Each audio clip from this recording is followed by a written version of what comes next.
اللہ علیہ وسلم، دیکھیے چور گھاٹی ہوا کرتی، یہ چور گھاٹی، دیکھو یہاں سارے چور لوگ نکل گئے، یعنی سمیانہ کے نیچے سے جیسے چور بھاگتا ہے اس طرح سے بھاگتا ہے۔ اللہ حفاظت فرمائے۔ آپ حضرات دیکھیے جو لوگ کھڑے ہوئے وہ یقین جانے جلسے میں اپنے کو شامل نہ سمجھیں، اور جو بیت کی خلاص کو پوری کر لیجئے۔ ارے بھیا کہاں جا رہے؟ اے لڑکے کہاں نکلا؟ ہمارے لڑکوں کچھ نہ کرو۔ حضور نے فرمایا 7 سال کا ہو جائے نماز پڑھنے کا حکم کرو، اور 10 سال کا ہو جائے نہ پڑھے تو مارو۔ ہمیں بچوں کو بھاگا جا رہا ہے، ہم بیان شروع کرو، ادھر جا رہا ہے۔ تو یہ بیت کی جگہ خالی آگے الگ پڑھ لو، آپ لوگ پڑھیے یہ جگہ جو خالی اس کو پر کر لیجیے۔ آئیے آ جائیے، آگے آ جائیے، اور جو لوگ کھڑے ہیں وہ آ کے بیٹھ جائیں۔ دیکھو وَإِذَا قُرِئَ الْقُرْآنُ فَاسْتَمِعُوا لَهُ وَأَنصِتُوا، قرآن پڑھا جائے تو خاموش رہو، بک بک مت کرو، باتیں مت کرو۔ جو لوگ کھڑے ہوئے کچھ نہ کچھ بک بک ہی کر رہے ہیں۔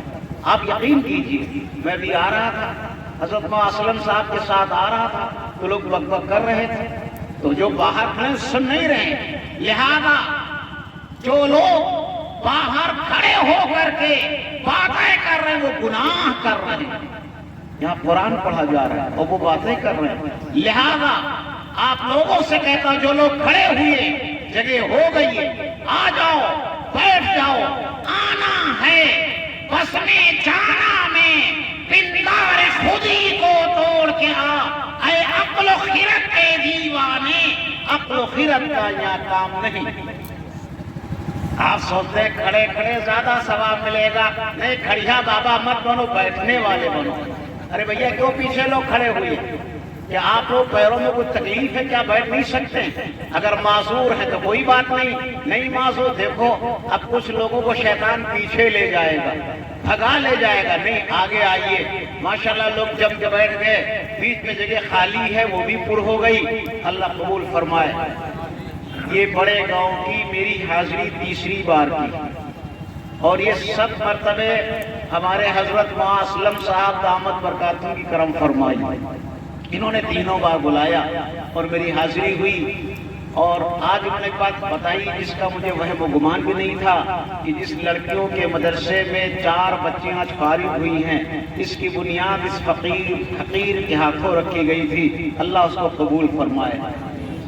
اور ایک بات اور بتائی کہ آپ نے نکاح پڑھایا، اس نکاح میں آپ نے کہا تھا اے اللہ میاں بیوی میں محبت پیدا فرما، تو ماں شاکی کہ ماں کے لیے دعا کیوں نہیں کی آپ نے؟ میں نے کہا غلطی ہوئی، آج ان صاحب کو مجھے ملائیے گا، میں ماں کے اور بیوی کے دونوں حقوق بتاؤں گا، تنہا کہاں ملیں گے آپ سب کو بتا دوں گا۔ بولو بتا دوں نہ بتا دوں؟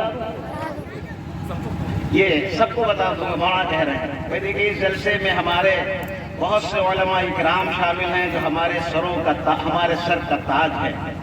ہم تو ایک بہت ہی کمیل آدمی اس میں بڑے بڑے علماء حضرت مولانا امین الدین صاحب اور حضرت مولانا خلیل اللہ صاحب اور حضرت مولانا اسلم صاحب جو ہمارے دائی ہیں اور نہایت ہی یہ فعال اور متحرک عالم دین ہیں، اور ہمارے گرو بھائی حضرت شیخ الحدیث مولانا یونس صاحب دامت برکاتہ، جن کو حضور نے امیر المومنین فی الحدیث، حضور نے کہا عرب کے بہت بڑے عالم نے رسول اللہ کو خواب میں دیکھا، فرمایا یا رسول اللہ اس وقت حدیث کا سب سے بڑا عالم کون؟ تو امیر المومنین فی الحدیث کون؟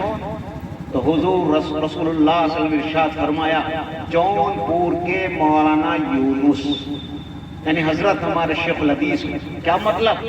حضرت جس روئے زمین پر زندہ تھے ان سے بڑا کوئی شیخ الحدیث، ان سے بڑا کوئی محدث اس دنیا پر نہیں تھا۔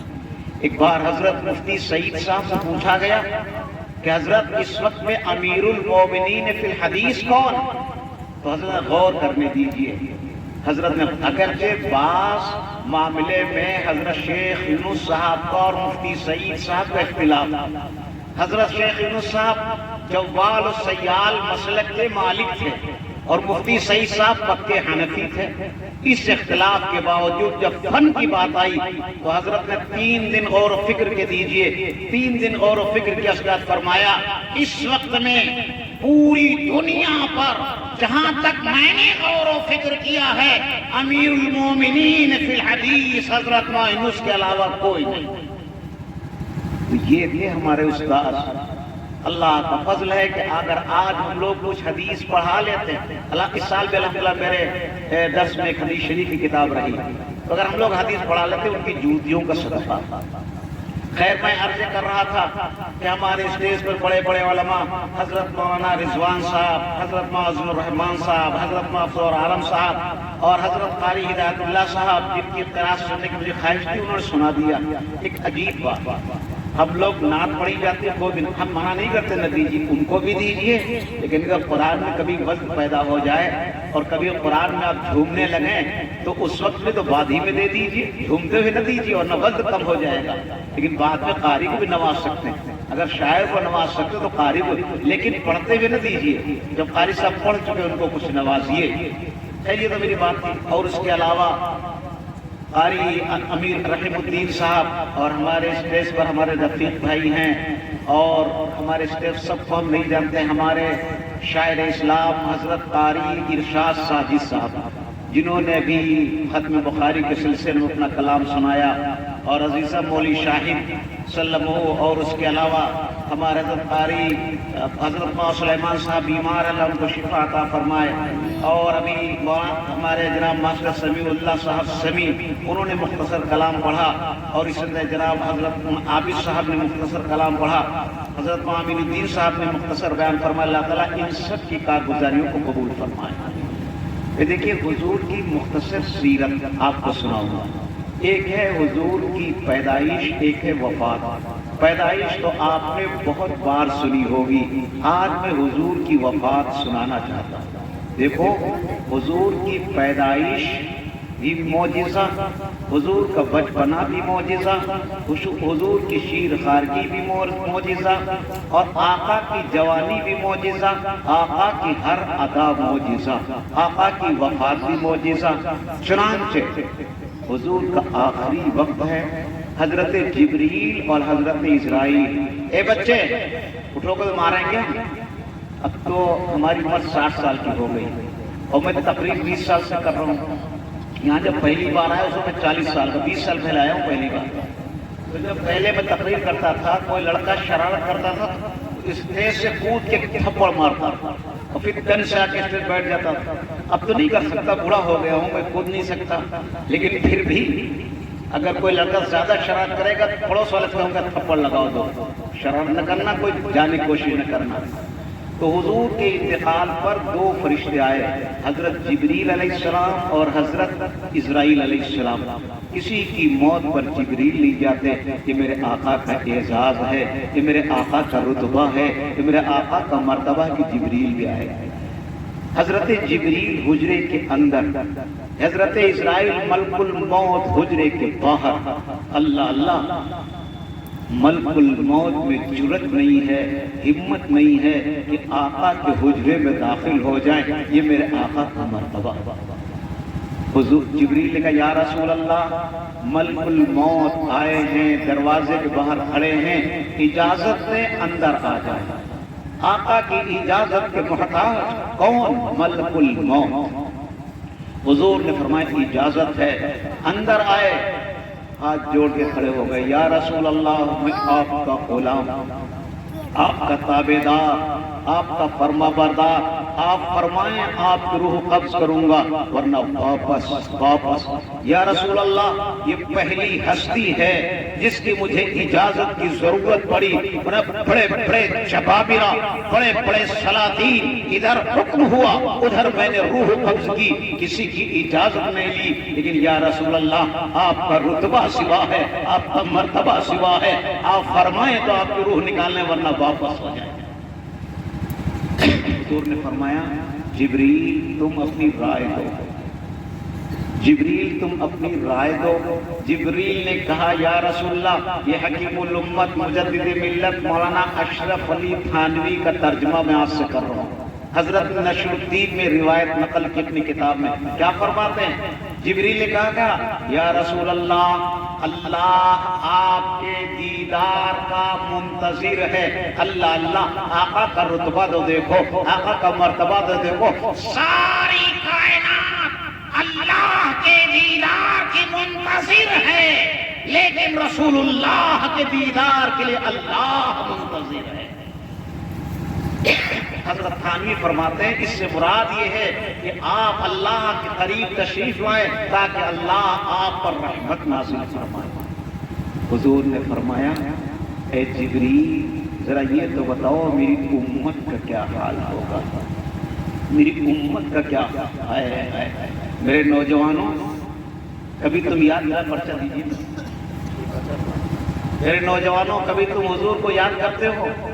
ہاں لیکن یہ ضرور کچھ نوجوان لائق مبارکباد ہیں جن کو نوٹنکی نہیں سوجھی، جن کو گانا بجانا نہیں سوجھا، جنہوں نے حضور کی سیرت کا جلسہ کیا۔ ان میں بدر الزماں سلمو ہیں، سونو ہیں، سونو نام اپنا بدل لو، کوئی مولانا حضرت معصوم صاحب مل کر کے دینی نام رکھو۔ عمران صاحب ہیں، شمس الزماں صاحب ہیں، عالم صاحب ہیں، رضوان صاحب ہیں، علیم الدین صاحب ہیں، سونو صاحب ہیں، رفیع اللہ صاحب ہیں، نوشاد صاحب ہیں۔ یہ نوجوان یقیناً مبارکباد کے مستحق ہیں۔ تو نوجوانوں کبھی حضور کو یاد کرتے ہو؟ نہیں، کھانا کھایا سو گئے، بیوی کے پاس گئے گم ہو گئے، کبھی آقا کو، لیکن آقا نے کوئی پل نہیں گزرا جس میں آپ کو یاد نہ کیا ہو۔ عرفات کے میدان میں آپ کو یاد کیا، مینا میں آپ کو یاد کیا، مزدلفہ میں آپ کو یاد کیا، اسود پہ آپ کو یاد کیا، ملتزم پہ آپ کو یاد کیا، خانہ کعبہ میں چمٹے تو آپ کو یاد کیا۔ دیکھیا نہیں کیا، بلکہ ساری کائنات سے زیادہ ہم گنہگاروں کو یاد کیا۔ ایک بار امی جان عائشہ صدیقہ سے کہا، نے کہا یا رسول اللہ میرے دعا کر دیجئے بخشش کی۔ حضور نے ہاتھ اٹھائے، اللہم اغفر لعائشہ، اللہ عائشہ کی مغفرت فرما دیجئے۔ حضرت عائشہ چھوم گئی، وجد میں آ گئی، چھومنے لگی۔ حضور نے فرمایا عائشہ اتنی خوش ہو، یا رسول اللہ آپ کے مغفرت کے الفاظ زبان سے نکلے پھر بخشش ہو گئی، اس پہ میں خوش ہوں۔ آقا کی آنکھوں میں آنسو تھے۔ اے عائشہ جس درد کے ساتھ آج میں نے تمہارے لیے ایک بار مغفرت کی دعا کی ہے، اپنی تمام گنہگار امت کے لیے روزانہ 70 مرتبہ رو کے دعا، شہیدی بیوی کے لیے ایک بار، ہمارے آپ کے لیے 70 بار ہے۔ آخری وقت ہے لیکن امت کی فکر ہے، محشر میں امت کی فکر ہوگی۔ ساری کائنات 3 میل کی دوری پر سورج ہوگا، کھوپڑیاں پھٹک رہی ہوں گی، ہر آدمی کی زبان پر ہوگا پیاس پیاس پیاس کی شدت میں ڈوب گئے ہوں گے، کہیں پانی نہیں ملے گا، یہ زبانیں باہر آ جائیں گی پیاس کی شدت سے۔ یاد رکھنا انبیاء، اولیاء، اوقات، اقطاب، اغواص سب کی زبانوں پر آ جائے گا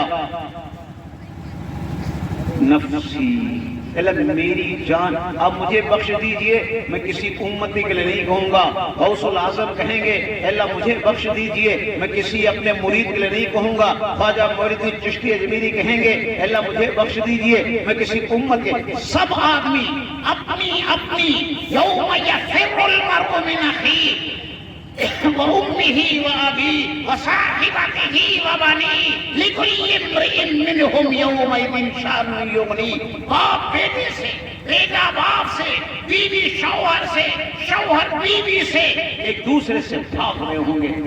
باپ کہے گا کیسا بیٹا، بیٹا کہے گا کیسا باپ، ماں کہے گی کیسا بیٹا، بیوی کہے گی کیسا شوہر، کوئی کسی کا نہیں ہوگا۔ ہاں ہاں ایک ذات ہوگی جو سجدے میں پڑی ہوگی اور اپنے رب کے سامنے روئے گی روئے گی روئے گی، اللہ سے اللہ کی حمد و ثنا کریں گے۔ یہ سجدہ طویل طویل، بڑا لمبا لمبا لمبا، آپ ایک گھنٹے سجدہ نہیں کر سکتے، آپ سینکڑوں سال کا سجدہ کریں گے۔ اللہ خوش ہوگا اور اللہ فرمائے گا ارفع راسک یا محمد، اے میرے محبوب سر اٹھاؤ، سل ان توتا، بخاری کی روایت کے الفاظ ہیں، سل ان توتا، مانگو مانگو جو مانگو گے دیا جائے گا۔